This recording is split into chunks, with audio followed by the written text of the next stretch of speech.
Hello everyone. Welcome to the most awaited time of the year, Christmas. As we approach the end of the year, it's resolution time. Your resolution could be anything from joining a gym, following a new diet, traveling to a new place, or making more money. Speaking of money, I'd like to introduce you to the most exciting way of making money, the stock market.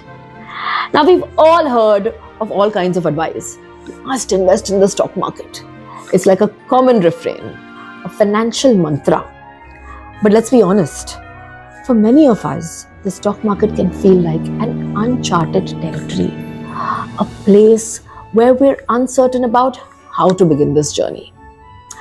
So today, let's explore a part of that journey by talking about shares. Let's look at an everyday example that we all can relate to. Now imagine your favorite local bakery. It started as a very small proprietary concern run by a very passionate baker who baked very tasty treats.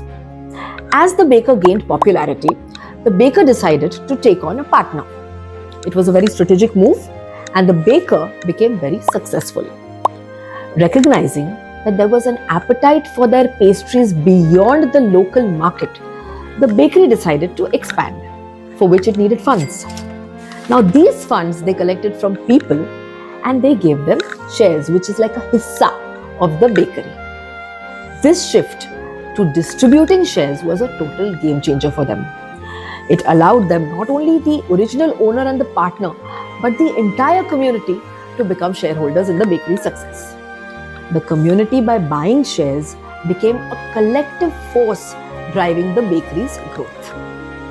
Investing in shares is akin to becoming a part owner of this bakery.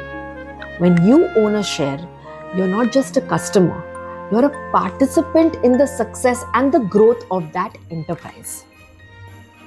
Now, to know more about how these shares impact your journey, stay tuned.